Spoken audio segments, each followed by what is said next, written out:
नमस्कार, अविनाश काकड़े। आज हम बात करते हैं कि संगठन कैसे तैयार किया जाता है और वो संगठन एक्टिव कैसे हो सकता है। देखो, संगठन होता है, शुरुआत होती है संगठन की कि हमारे विरोधी कौन है, वो विरोधियों का चयन करना पड़ता है। बिना विरोधियों का चयन किए दुनिया में कोई संगठन पैदा नहीं हुआ, कोई किसी तरीके का संगठन नहीं। चाहे वो हिटलर का संगठन हो, चाहे माओ का संगठन हो, चाहे रशिया का संगठन हो, चाहे कांग्रेस का संगठन हो, कोई भी संगठन बिना विरोधी, सशक्त विरोधी और स्पष्ट रूप से विरोधी कौन है इसका चयन किए बिना, ये बात समझे बिना कभी होता नहीं। दूसरी बात है कि हमने उसका विरोधी का चयन किया, मगर मुद्दे क्या है, हमारी समस्याएं क्या है, कौन सी समस्या है, उसके मुद्दे का चयन करना पड़ेगा। देखो, जब भी आपको ये करना है, संगठित करना है लोगों को, तो मुद्दे तो बताने पड़ेंगे कि किस मुद्दों को लेके हम संगठित होना है। कोई बनावटी मुद्दे बताते हैं, कोई सच मुद्दे बताते हैं। आजकल जो संगठन ज़्यादातर चल रहे बनावटी मुद्दे वाले चल रहे, उन्होंने काल्पनिक भय निर्माण किया है। वास्तविक भय के तरफ हम ध्यान नहीं देते और काल्पनिक भयों की तरफ जाते हैं, तो काल्पनिक भय के ऊपर संगठन तैयार होता है। अगर आपको वास्तविक भय पे करना है संगठन तैयार, तो वास्तविक समस्याओं की बात करनी पड़ेगी, वास्तविक समस्याओं को समझना पड़ेगा। उसमें अपना आएगा पहली बात कि मुद्दों का चयन। मुद्दे इसमें भी पार्ट है कि मुद्दे काल्पनिक है, मुद्दे वास्तविक है, मुद्दे मानव निर्मित है, मुद्दे नेचर के निर्मित है। ये कैसे है मुद्दे, किस तरीके से मुद्दे निर्माण हुए हैं, कि स्वयं निर्मित मुद्दे हैं। अब स्वयं निर्मित मुद्दे हैं तो हमको हमारा खुद का ज्ञान बढ़ाना पड़ेगा, खुद को चिंतन करना पड़ेगा। मगर दूसरे से भी निर्मित मुद्दे हैं, समाज की दूसरे समाज से निर्मित मुद्दे हैं, किसी लोगों के प्रलोभन के द्वारा निर्मित मुद्दे हैं, किसी को हम पे रूल करना है, हमको तकलीफ ही देना है, इसके द्वारा निर्मित मुद्दे हैं। तो ये मुद्दे समझना पड़ेगा, मुद्दों का चयन करना पड़ेगा।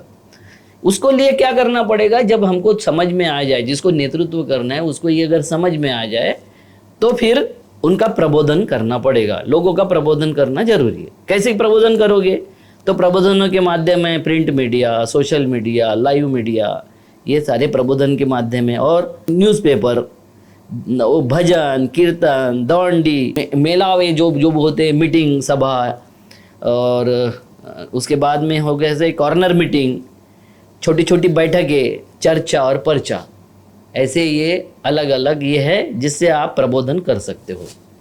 अब प्रबोधन अगर हो गया, आपने मुद्दे समझ लिए, मुद्दों के जो तैयार करने वाले समझ लिए, फिर मुद्दों को कैसे यानी लोगों तक पहुंचाए, उसके लिए आपको प्रशिक्षण करना पड़ेगा। प्रशिक्षण की लेवल है कि पहले जन का प्रशिक्षण होगा, कार्यकर्ताओं का प्रशिक्षण होगा, वक्ताओं का प्रशिक्षण होगा और प्रवक्ताओं का प्रशिक्षण होगा। सबसे पहले आपको प्रवक्ता तैयार करने पड़ेंगे, उनको समझाना पड़ेगा पहले, तो वो बात हर जगह बोले, हर जगह वो बात करे। फिर बाद में वक्ता, पब्लिक में जाके जो बात करे। प्रवक्ता मतलब मीडिया में जो बात करे, वक्ता मतलब मीटिंगों में पब्लिक से डायरेक्ट जाके बात करे। फिर वो कार्यकर्ताओं का प्रशिक्षण होगा, वर्कर्स का, कि आप जगह जगह जाके जब आप अपने एरिया में घूमोगे, अपनी बस्ती में घूमोगे, अपने समाज में घूमोगे, तो आप क्या बात करोगे, किस तरीके से बात करोगे, इसका प्रशिक्षण। और फिर रहा जन प्रशिक्षण, आखिरी में होता है जन प्रशिक्षण। ये सारी चीजें हम किस लिए करते हैं, जनमत तैयार करने के लिए सारी बातें करते हैं। तो जनता का प्रशिक्षण सबसे ज्यादा महत्वपूर्ण है। तो जन प्रशिक्षण, ये सब प्रशिक्षित होने के बाद में जनता में वो सारी बातें फैलती है और जनता को समझाया जा सकता है। तो गलत हो या सही हो, प्रोसीजर यही रहेगा, इसी तरीके से समझाया जाएगा।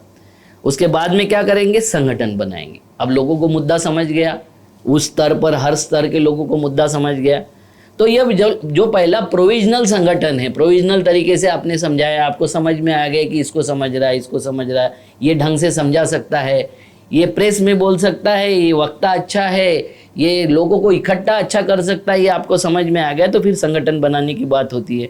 तो संगठन चाहिए गाँव स्तर पर, तहसील स्तर पर, ब्लॉक स्तर पर, जिला स्तर पर और राज्य स्तर पर, अलग अलग जगह पर, देश स्तर पर आखिरी संगठन होता है। तो पहले गांव से शुरुआत होनी चाहिए। तो गांव से शुरुआत होगी तो गांव की समस्याएं हमको पहले समझनी पड़ेगी, समस्या किसके द्वारा है ये भी समझना पड़ेगा। उसके बाद में है आंदोलन।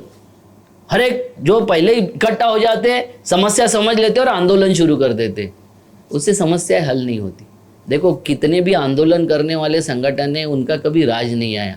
और जिन्होंने ये सारी प्रोसेस पूरी की है उन्होंने सत्ता बदल भी कर दिया और उनके राज भी आ गए, झूठ बता के भी राज आ गए उनके। उसका कारण है कि इसमें ये प्रोसेस में, क्योंकि मानवीय सोच का और मानवीय बुद्धि का एक प्रोसेस है, तो वो प्रोसेस के अंतर्गत आपको ये काम करना पड़ेगा।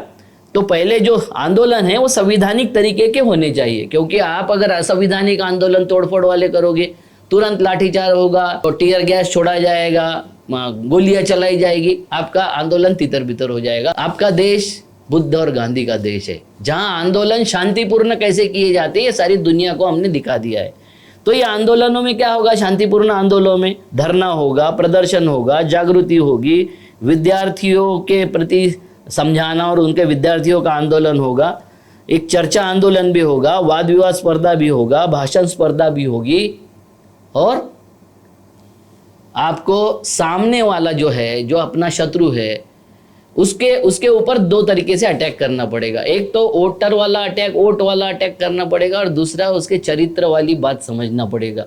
अगर वो संवेदनशील नहीं है आदमी तो उसके संवेदनशीलता के ऊपर अटैक करना पड़ेगा कि ये कितना असंवेदनशील है, ये आपकी समस्या कैसे नहीं समझता, या आपकी समस्या की समझ इसमें कैसे नहीं है। इसका सामने का टारगेट जो है वो मात्र पैसा है, जनता की सुविधा, जनता के जो सुख उपयोग है उसके ऊपर नहीं है। जनता का भला इसका मेन टारगेट नहीं है। इसके बारे में आपको लोगों को समझाना पड़ेगा, दिखाना पड़ेगा। इसमें झूठ दिखाने की जरूरत नहीं है, सच भी दिखाए तब भी लोगों को समझता है। झूठ ज़्यादा दिन नहीं चलता है, मगर चल गया। अभी हमारे देश में बहुत दिनों से झूठ ही चल रहा है, मगर सच भी चलता है।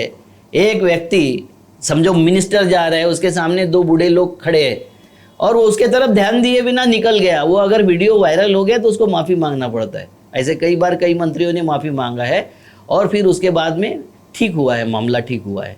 जैसे चौक चौराहे पर पुलिस वाले उगाही कर रहे धन का, उनके वीडियो निकालो ना, सोशल मीडिया आपके पास में है। किसी ऑफिस में इस तरीके से हो रहा है, उसका वीडियो निकालो, वायरल करो, और RTI लगाना भी सीखो। ये भी बात है, एक वो भी शस्त्र है हमारे हाथ में।